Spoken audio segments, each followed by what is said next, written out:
Tirunelveli express எஸ்சிக்கி முத்து சில players பேசுறத பார்க்கும்போது நமக்கும் அந்த ஒரு சந்தோஷம் தொத்திக்கும். அவங்க வந்து இன்னும் மேலே போகணும், அவங்களோட திறமைக்கு வந்து இன்னும் நிறைய வெற்றிகள் அவங்களுக்கு கிடைக்கணும் நம்மளே நினைப்போம்ல. எனக்கு எஸ்சி முத்தோட இன்டர்வியூஸ்லாம் பார்க்குறப்ப அப்படிதான் தோணுச்சுங்க. போன வருஷம் சாய் கிஷோர் வந்து அவரோட கேப்டனா மேட்ச் எல்லாம் முடிச்சுட்டு 4 விக்கெட் அவர் எடுத்ததுக்கு அப்புறம் அவர்கிட்ட தொப்பியை கொடுக்குறாரு, பர்பிள் கேப். இந்த வருஷம் நீ அதை ஜெயிக்கணும் அப்படின்னு சொல்றாரு. அப்போ இவர் முகத்துல இருக்கிற சந்தோஷம் இருக்கு. எஸ்சிக்கி முத்து நல்லவங்க கண்ணில் தென்பட்டிருக்கார். அவர் பிஷப் ஹீபர் காலேஜில் வந்து அவர் போட்ட ஒரு பவுன்சர்ல மிரண்டு போன யுவராஜ் அவருக்கு பயங்கரமா சப்போர்ட் பண்ணி கரியர்ல அடுத்த கட்டத்துக்கு கொண்டு போயிருக்காரு.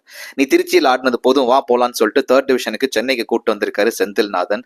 ஆல்கமி அகாடமி, அங்க இருக்கிற பசங்க என்னென்ன தேவை உனக்கு, உனக்கு வைட்ஸ் வேணுமா, உனக்கு வந்து கிட்டு வேணுமா, எல்லாத்தையுமே நாங்க சப்போர்ட் பண்றோம்னு சொல்லிட்டு நல்லவங்க அவரை சுத்தி சுத்தி இருந்திருக்காங்க. நல்லவங்க கண்கள்ல நம்ம தென்பட்டுட்டோம்னா நம்ம திறமைக்கு 100 இல்ல 200% நம்மளால உழைப்பு போட முடிஞ்சதுன்னா நிச்சயமா மேலே ஏற முடியும்னு சொல்லிட்டு எஸ்சிக்கி முத்துக்கிட்டு இருந்து நான் கத்துக்கிறேன்னா அவருக்கு சவால் காத்துக்கிட்டு இருக்கு. போன வருஷம் முதல் முறை டிஎன்பிஎல்ல நீங்க கெலிச்சிட்டீங்க, பட் 2 விக்கெட்ல அந்த பர்பிள் கேப் மிஸ் ஆயிருச்சு. ஆனா இந்த வருஷம் திருப்பி அதே அளவுல சண்டை போடுறதுக்கு அவர் தயாரா இருக்காரா? இன்னைக்கு ஆரம்பிக்குது இல்ல, பாத்துருவோம்.